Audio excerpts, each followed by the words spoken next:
station. This is Houston. Are you ready for the event? We are ready for the event. Betsy Ross Elementary School. This is Mission Control Houston. Please call station for a voice check.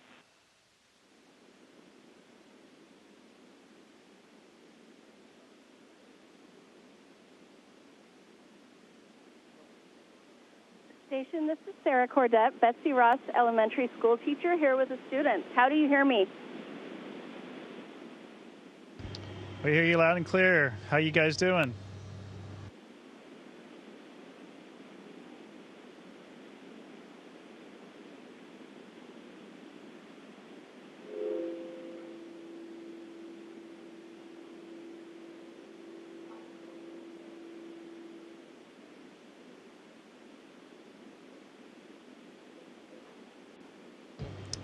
Betsy Ross, do you guys hear us from the space station?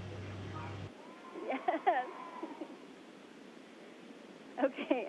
Hello. Thank you so much for taking our call. We're so excited and so grateful to have this amazing opportunity to speak with you both while on board the space station. We've been following you closely for weeks, and we're so excited to be able to speak with you. There's an auditorium full of students here who are really excited to ask you questions.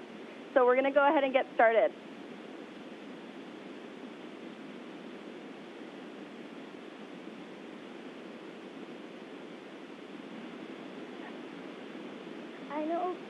I know that there are many scary things.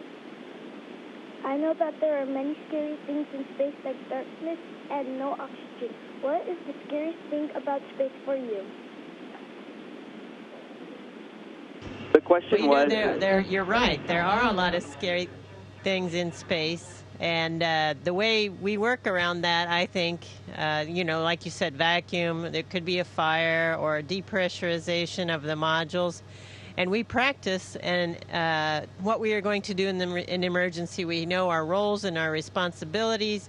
And I think with that practice, that helps us overcome those fears.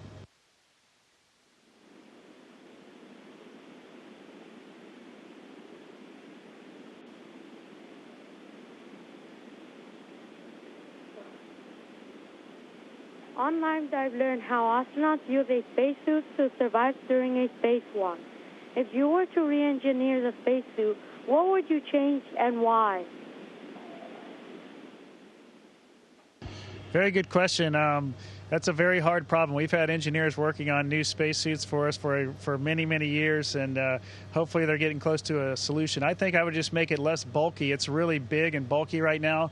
And if there's any way that we could trim that down and make it a little more sleek, and that way we can have more dexterity in our hands, I think it would be better. But that's a hard problem to solve.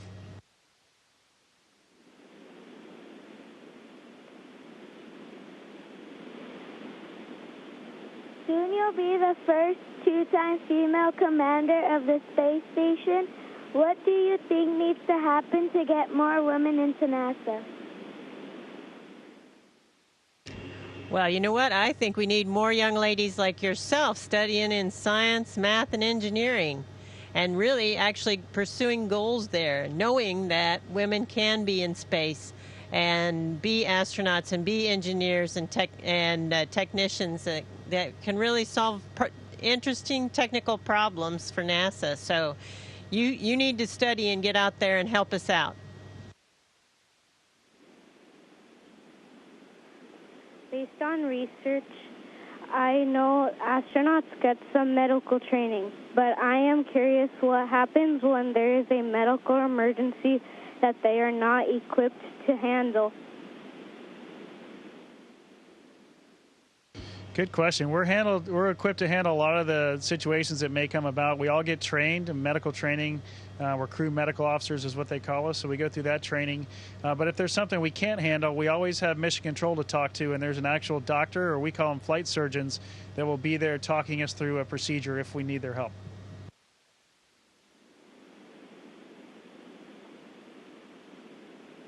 I read that scientists discovered planets that may be able to have life. How did they look around other stars outside our solar system? Was the ISS involved, or will they be? That is a very good question for someone your age. I'm very impressed. But the Kepler Space Telescope is one space telescope that looks in particular for planets, other planets, and life. But the Hubble Space Telescope can also look for other planets. It's interesting that, we think about light and looking and seeing something through a telescope that only we can see, but there are other things that are out there that the scientists can look at, which is like gamma radiation, infrared radiation, other things that can tell them and give them clues about where planets might be in other solar systems.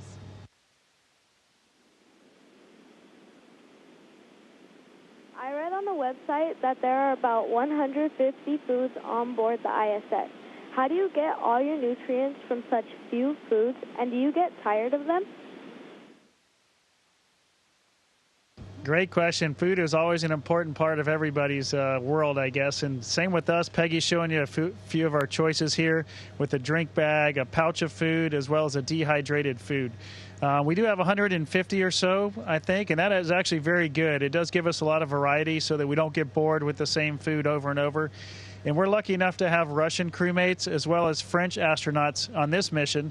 So we get to enjoy Russian food as well as French food sometimes. So it keeps the variety nice, and it doesn't let us get bored with what we're having. But it's very important for us to eat enough and get the nutritional value that you mentioned so that our bones and our muscles don't decay while they're up here in space.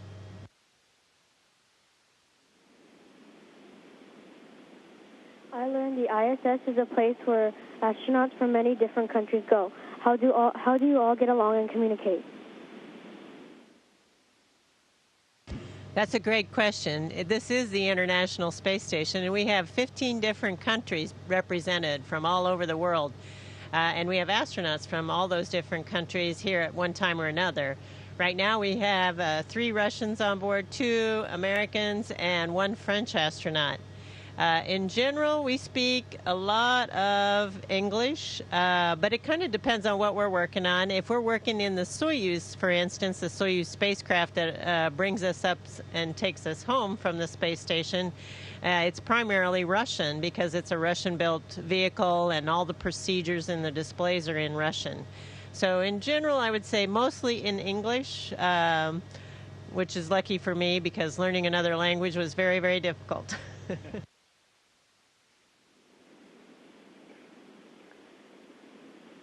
You are the commander of the ISS. However, what happens if a crime is committed on board?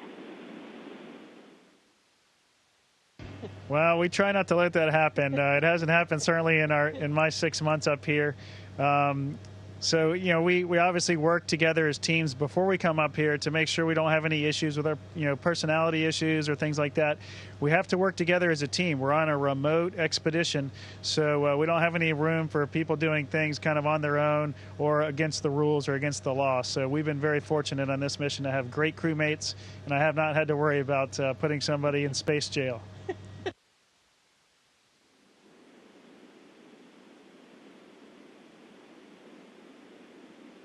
Do countries share the research data and discoveries from the ISS with each other?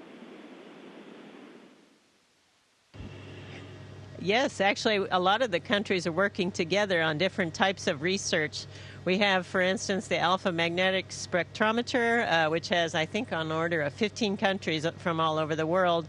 And we're doing, for instance, another experiment called fluid shifts. It's a joint U.S. and Russian experiment. Another investigation, looking at neurovestibular changes that's done by U.S. and European investigators. So, yes, we share all our data and research, and we encourage all the scientists to publish so that everyone knows the results of our research.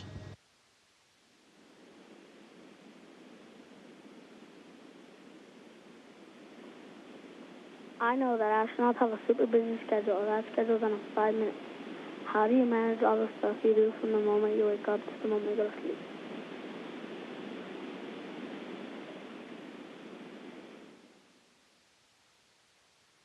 Well, we kind of look at our schedule the night before typically, so we have an idea what's going to happen.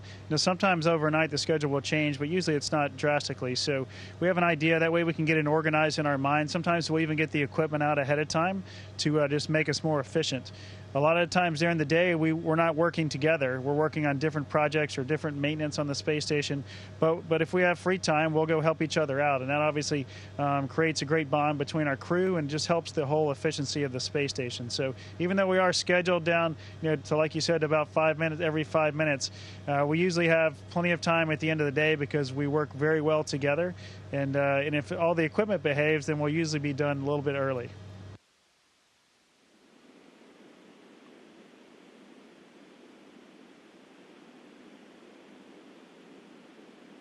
What is the best thing you have done in space to help science?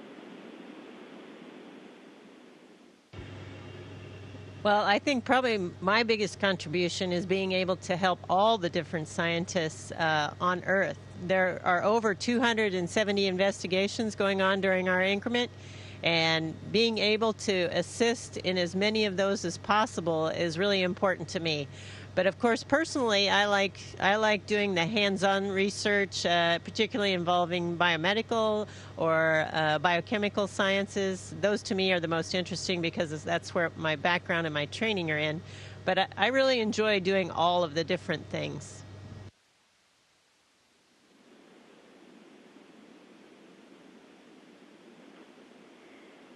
I'm wondering, how does it feel when you land back on Earth after being in space for so long? Well, I'm about to find out 1 week from today because me and my crew head back to Earth on Monday next week. So your body has to adjust to gravity again because we haven't had it in about 6 months. So it's going to be an interesting feeling, I think. We feel a little dizzy in general just because your sense of balance is kind of off because it doesn't know where it is for a while. So it takes a few days to figure that out. And as Peggy's showing you here, we can do this in space, but I won't be able to do that here in a week when I get back to Earth. But in general, our bodies adapt within a week or so, I think, where you're feeling pretty good. And then you just work on getting stronger and stronger by working out in the gym and getting your bones and muscles back to where they used to be if they're not there already.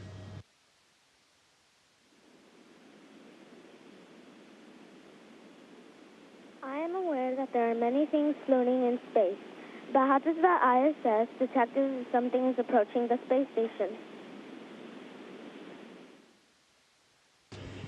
Actually, on board the space station, we don't detect it, but we have experts on the ground that are tracking all the big things that might be floating around out in space, any space debris. And if we need to, we can do a maneuver of the space station. That requires fuel, so it's not something that we do routinely. But if there's a risk that we might be hit by something, then we will either increase our altitude or decrease our altitude to try and miss whatever object is out there.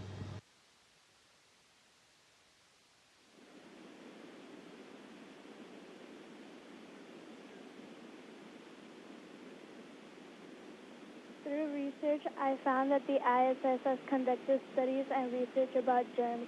However, I am curious about what happens if an astronaut becomes sick in space. How do the astronauts on board ISS prevent the spread of germs?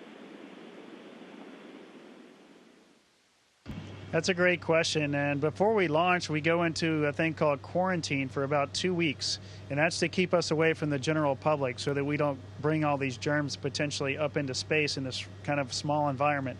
Because if somebody does get sick up here, it'll spread very quickly throughout the rest of the crew. Well, knock on wood, we've been very lucky in the 6 months or so I've been here, and everybody's been feeling great.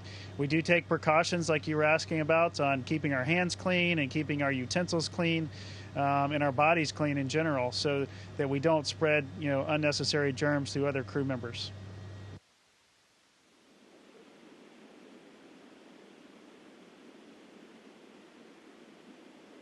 Why do astronauts have to take turns moving on the space station? Why can't astronauts live on board the space station longer?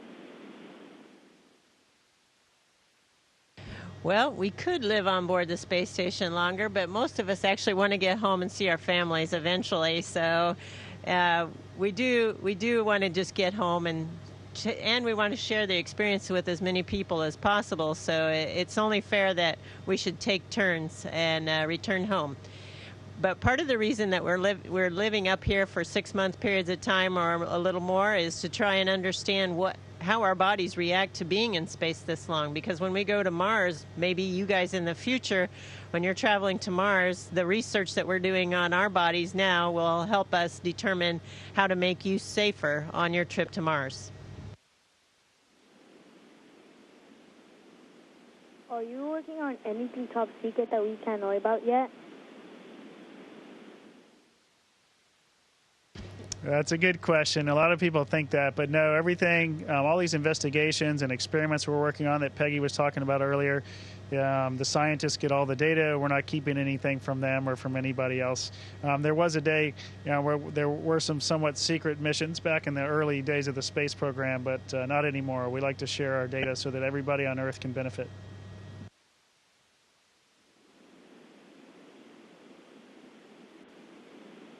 How do astronauts play in space? What do you do for fun?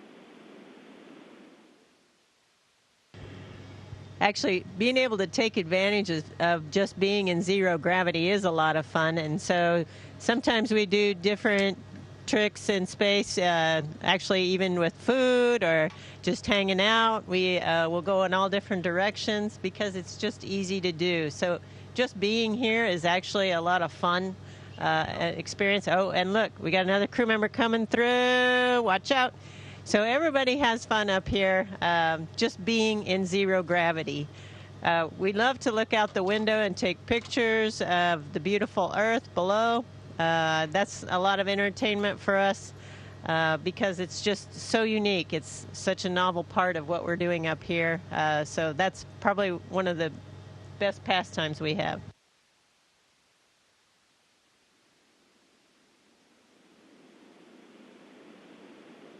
Based on research, I know that long-duration space missions are causing some eye problems for the astronauts, like the back of their eyes flatten. What do astronauts aboard the ISS do when this happens, and how do you handle other space travel side effects when you return to Earth?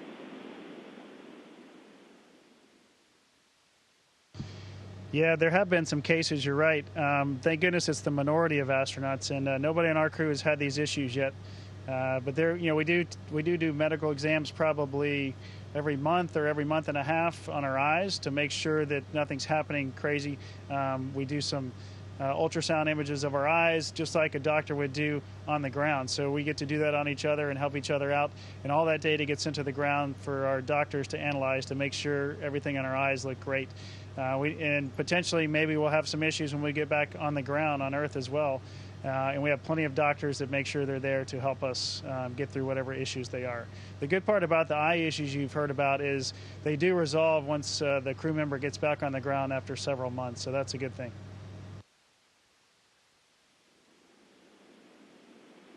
On my Google expedition, I noticed that there are many hidden pieces and buttons. That seems confusing. What is the most challenging thing about being in space for you?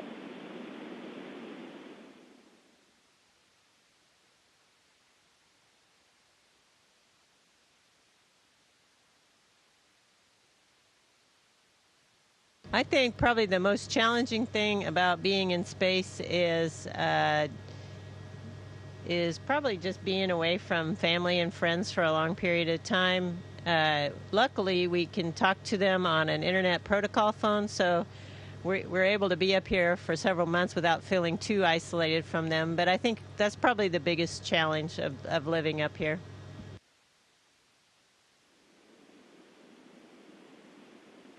Wow. What a great experience this has been. We want to thank Shane Kimbrough and Peggy Whitson for taking the time to talk with Ross Elementary. We also want to congratulate Shane and Peggy on their recent extravehicular activity last Thursday, March 30th. In addition, we would like to acknowledge all of the work of Expedition 50 and Commander Shane Kimbrough, who will come back to Earth on April 10th. Finally, congratulations to Peggy Whitson on soon becoming the first female two-time commander of the International Space Station, and for soon breaking the record for the most time in space on April 24th. A big thank you to all of us here at Betsy Ross Elementary School and Anaheim Elementary School District. Thank you so much.